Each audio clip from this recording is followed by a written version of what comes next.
প্রভু, প্রভু, নবদ্বীপ থেকে অদ্বৈত আচার্য হরিদাস ঠাকুর এবং অন্যান্য ভক্তরা এসে পড়েছেন। ও, সবাই কুশল তো? হ্যাঁ, পথশ্রমে সবাই খুব ক্লান্ত, কিন্তু তোমাকে দর্শন করবার জন্য আকুল। তাঁদের কি এখানে নিয়ে আসবো? না স্বরূপ, এত কোলাহল আমার ভালো লাগে না। সবাইকে এখন বিশ্রাম করতে বলো। রাতে আমি অদ্বৈত আর হরিদাসের সঙ্গে কথা বলবো। কিন্তু প্রভু, সবাই তোমার দাক্ষিণাত্য ভ্রমণ নিয়ে অত্যন্ত উত্তেজিত। সবাই তোমার কাছে অনেক কিছু জানতে চান। কি জানতে চাই স্বরূপ? দক্ষিণ ভারতের মানুষকে কত রকম অলৌকিক উপায় বশ করেছি সেই কথা? এই তোমার অভিমানের কথা প্রভু। না স্বরূপ, এ আমার অভিমান নয়। এ আক্ষেপ এই জীবনে যাবে না। দাক্ষিণাত্য পরিভ্রমণের তাৎপর্য আমার সঙ্গীরা কেউ বুঝল না। অদ্বৈত আচার্য হরিদাস ঠাকুর এরাও কি বুঝবেন না? এদের কিছু করণীয় নেই স্বরূপ।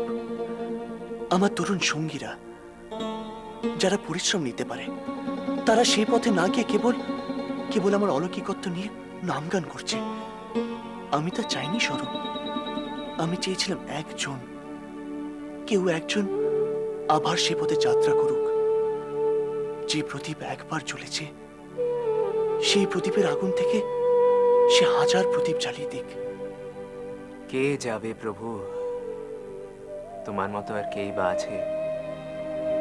সেই জন্যই তো বলি স্বরূপ, আলোচনা করে কি হবে? তুমি যাও, ওদের বিশ্রামের ব্যবস্থা করো।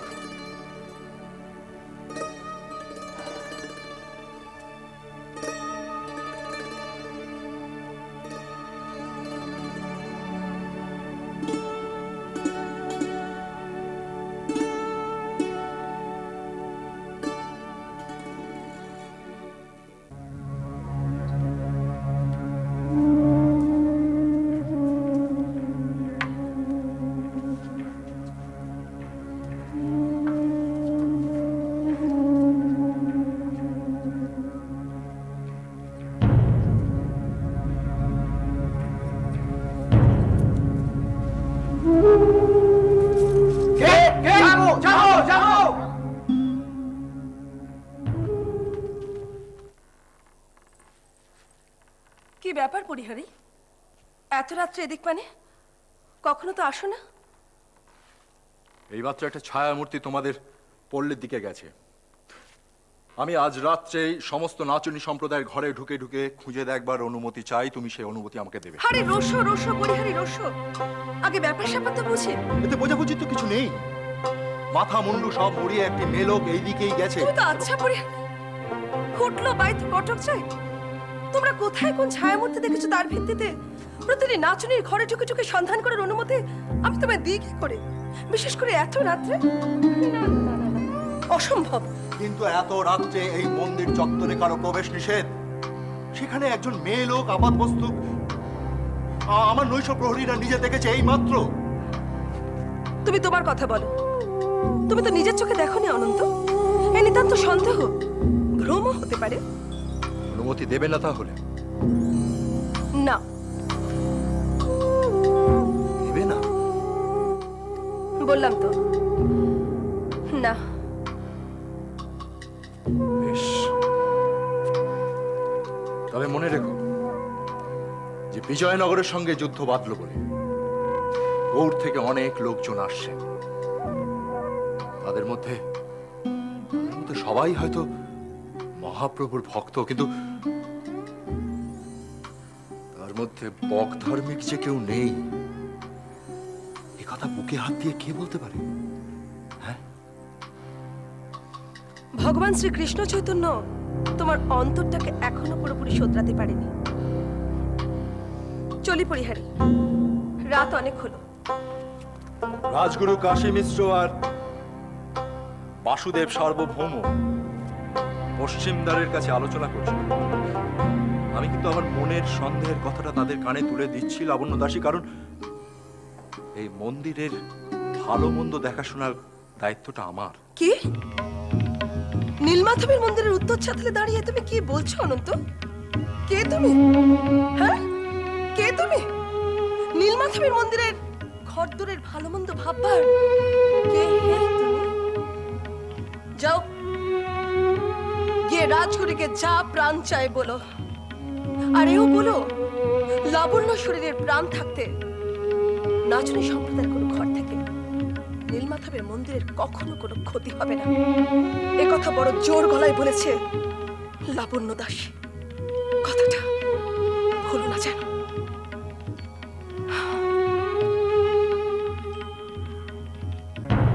আচ্ছা আচ্ছা লাবণ্য দাসী, কিন্তু তোমাকেও আমি একটা কথা বলে রাখি, আমিও সচক্ষে একটি ছায়ামূর্তি দেখেছি, এবং সেটা রমণীর। দীঘল চেহারা, দেখতে অনেকটা গৌরের মেয়েদের মতো। কিন্তু রাজগুরু যখন এখানে উপস্থিত আছেনই, তখন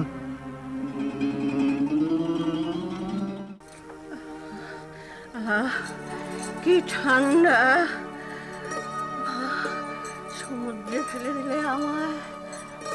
মা, মা গো, আমায় তুমি চিনতে পারছো না? আমি আমি তোমার কোকিলা মা। ওই আসছে, ওই আসছে পরনে সোনার সাজ, ওই আসছে পরনে সোনার সাজ। যখন কি করি? তুই তুই আমি তাহলে ঠিকই অনুমান করেছিলাম। লুকিয়ে লুকিয়ে সন্ধ্যাবেলা তুই মন্দিরে ঢুকছিলি। ক্ষমা করে লাবণ্য মাসি, তোমার দুটো পায়ে পড়ি। সরে যা, সরে যা আমার সামনে থেকে।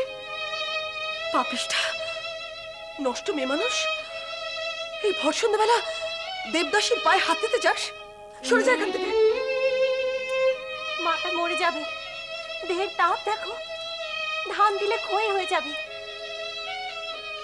মাসি, সুগন্ধা মাসি, সর আমার সামনে থেকে সরে যা। মাসি, মাসি, নারী তো খুব দুর্বল, জ্বরটাও। কি ছিলে মাসি, আর কি হলে? হাত জগন্নাথ, দেবদাসী হলে কি তারই পরিণতি? এখন দেখছিস তো, যা যা তো সেনাপতি ভই বিদ্যাধরকে বল তোর মাকে বাঁচাতে। কালামুখী, লজ্জা করে না তোর? এখন দেখছিস তো, মেয়ে মানুষের পাশে দাঁড়াবার কেউ নেই। বলে দাও, বলে দাও, আমি এখন কি করব? একজন, কেবলমাত্র একজন আছেন যিনি রাতারাতি সবকিছু বদলে দিতে পারেন, যিনি জাত মানেন না, বেজাত মানেন না, ছোঁয়াছুঁয়ির বালাই মানেন না। বলো, বলো তিনি কে? আমি তার দুটি পা জড়িয়ে ধরে বলবো আমার মাকে। তিনি একজন সন্ন্যাসী, ভগবান শ্রীকৃষ্ণ চৈতন্যদেব। কিন্তু তাকে তুই কোথায় পাবি? কেন? তিনি তো সন্ন্যাসী। হ্যাঁ, তিনি সন্ন্যাসী, কিন্তু তিনি যে মেয়ে লোকের মুখ দর্শন করেন না, তাকে নিশ্চিত প্রহরায় স্বয়ং গজপতি তাঁর রক্ষা কবচ। কোথায়, কোথায় গেলে পাবো তাকে? শুধু একবার বলো। শুনেছি ওই সন্ন্যাসী নাকি থাকতেন পণ্ডিত বাসুদেব সার্বভৌমের বাড়িতে। থাকতেন, থাকতেন বটে, কিন্তু এখন তিনি থাকেন রাজগুরু কাশীনাথ মিশ্রের গৃহে। সর্বনাশ, তার তো দয়া মায়া কিচ্ছু নেই। চাণক্যের মতো শুষ্ক তিনি, তবু তিনি। ছি ছি লাবণ্য, তুমি জগন্নাথ দেবের প্রধান দেবদাসী, তুমি কি করে এক বণিকাকে এই মন্দিরে প্রবেশের অনুমতি দিলে? কোকিলা শুধু ওই বিদ্যাধরের রক্ষিতাই নয়, বিশ্বাসঘাতক কোকিলা এবং বিদ্যাধর মিলে ষড়যন্ত্র করে গৌরেশ্বরকে জালে জড়াতে চেয়েছিল। মহারাজের কানে যায়, তোমার কি শাস্তি হতে পারে তা তুমি জানো? মাফ করবেন না, মাফ করবেন বাসুদেব সার্বভৌম ঠাকুর। আমি আমি জেনে শুনে অনুমতি দিইনি। তুমি অনুমতি না দিয়ে ওকে প্রতিহারি ডেকে ধরিয়ে দিতে পারতে। আমি তো আপনার মতো পাষাণ প্রাণ নই ঠাকুর। আর তাছাড়া মেয়ে যদি তার মায়ের সঙ্গে দেখা করতে আসে, তাহলে তাহলে আমি ধরিয়ে দিই কি করে? আমি ওকে আসতে বলেছি, সব দোষ আমার, ওকে শাস্তি দিও না। তা সত্ত্বেও তুমি জগন্নাথ দেবের কাছে দায়বদ্ধ। মায়া মমতা দেখিয়ে তুমি এই মন্দিরকে কলুষিত করতে পারো না। মাফ করবেন বাসুদেব ঠাকুর, সার্বভৌম ঠাকুর। আপনার প্রভু চৈতন্যদেব তো জাত পাত ছুত অচ্ছুত কিচ্ছু মানেন না। তাহলে আপনি সংস্কার বিশ্বাস করেন কেন? আপনারা যদি তাঁর এই সংস্কার মুক্ত মন্ত্রে দীক্ষিত না হন, তাহলে এই অচলায়তনকে ভাঙবে কে? এর অর্থ কেউই তোমার দাক্ষিণাত্য জয়কে মূল্যবান কিছু বলে মনে করলো না। না অদ্বৈত, এটাই হলো ভবিষ্যতের পক্ষে এক রকমের ব্যর্থতা। সবাই যদি আমার দাক্ষিণাত্য ভ্রমণের উদ্দেশ্য বুঝতে পারত, তাহলে অনেকেই সে পথে যাত্রা করত। যে ঘটনা ইতিহাসের গতিকে এগিয়ে নিয়ে যায় না, তা লুপ্ত হয়ে যায়। যেমন হবে আমার দাক্ষিণাত্য ভ্রমণ। আমরা সত্যিই বুঝতে পারিনি। পারলে আমরাও প্রেমের দীপশিখা জ্বালিয়ে নিয়ে গ্রাম গ্রামান্তরে ছড়িয়ে পড়তাম। থাক ওসব প্রসঙ্গ, আমার আর ভালো লাগছে না। থাকবে কেন প্রভু? আমরা তো আজ আত্মবিশ্লেষণ করতেই বসেছি। ঠিকই বলেছ দামোদর, এটা আমাদের পূর্ব সম্মোহিত মানসিকতারই ফল। প্রভুর জন্মের সময় থেকেই আমরা আশা করে এসেছি যে সব সময় প্রভু অলৌকিক কিছু একটা করে দেখাবেন। হ্যাঁ, এটাই তো আমাদের চরিত্রের বিষম দুর্বলতা।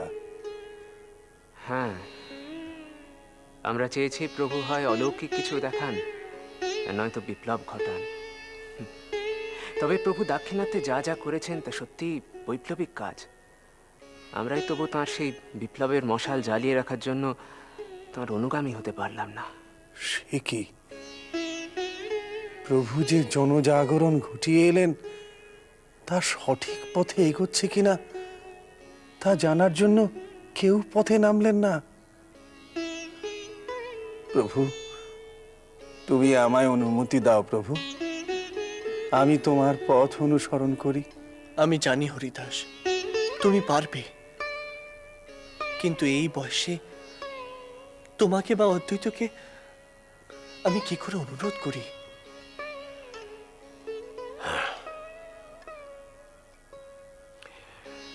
বড় দুঃখ হয় প্রভু, বড় দুঃখ হয় তোমাকে আমরা কেউ সঠিক চিনতে পারিনি।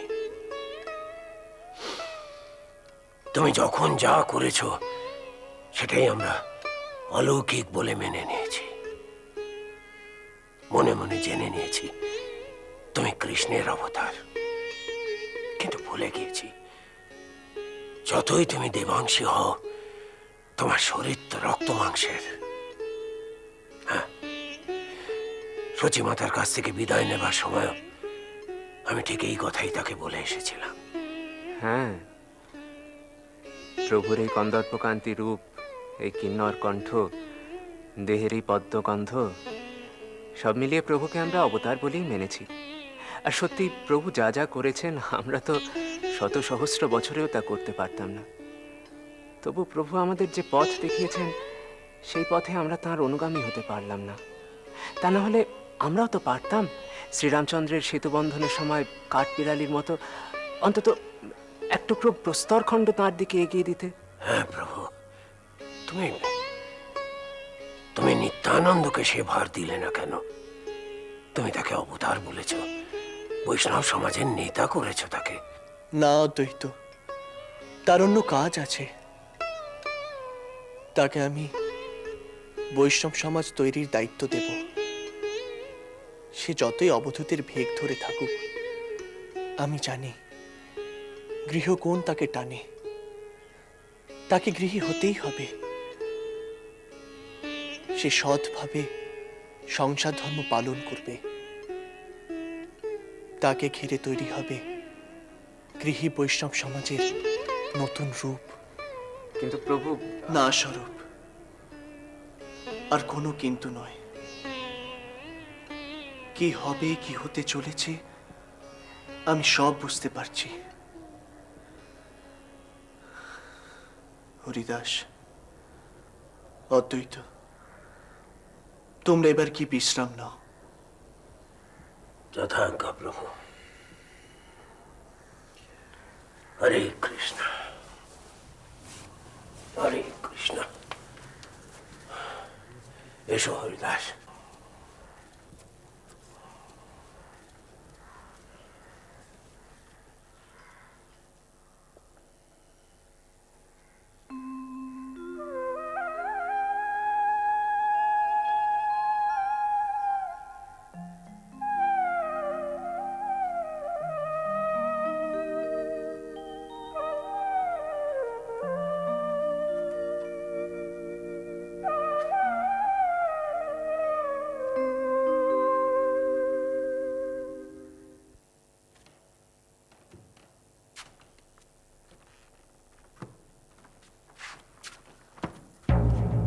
প্রণাম ঠাকুর, বিশেষ জরুরি দরকার। পথ ছাড়ো, পরে হবে। পথ ছাড়ো। দেখছো না আমি শ্রীমন্দিরে যাচ্ছি? একটু নাহি পরে যাবেন, আগে আমার কথা শুনুন। বিশেষ জরুরি প্রয়োজন। তোমার স্পর্ধা তো কম নয়। সামান্য দেবদাসী হয়ে তুমি রাজগুরুর পথ রোধ করো। পথ ছাড়ো। গরজ বলা বাড়াই ঠাকুর। রাজার তো দেখা পাই না, রাজপ্রহরীরা সম্মুখে ঘেঁচতেই দেয় না, তাই রাজগুরুকেই ধরলাম। অপরাধ নেবেন না ঠাকুর। এক গুরুতর কারণেই লাবণ্য এত অস্থির হয়ে উঠেছে। শুধুমাত্র আপনি পারেন এই সমস্যার সমাধান করতে। বললাম তো পরে শুনবো। পথ ছাড়ো।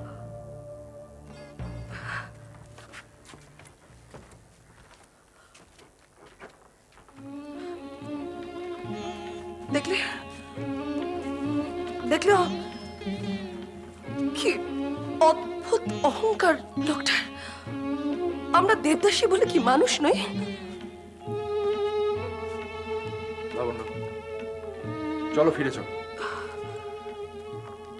না না পরিহার, ফিরে যেতে আসিনি আমি আজ। এর শেষ দেখে ছাড়বো। সেদিন প্রয়োজন পড়েছিল, সেদিন তো প্রতিটি নাচুনির ঘরে ঢুকে ঢুকে তল্লাশি চালাতে দ্বিধা হয়নি তার। হ্যাঁ, কিন্তু কিন্তু কি করতে চাও তুমি? কি করতে পারো? আজ যদি রাজগুরু অসন্তুষ্ট হন কি তাহলে তো- হবে?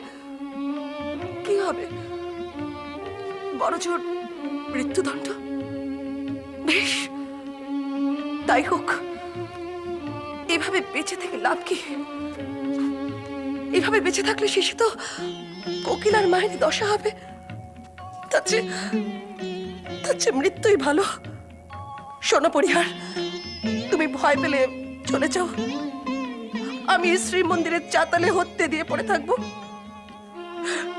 রাজগুরু এই সমস্যার সমাধান না করলে আমি তাকে আজ কিছুতেই ছাড়বো না, কিছুতেই না।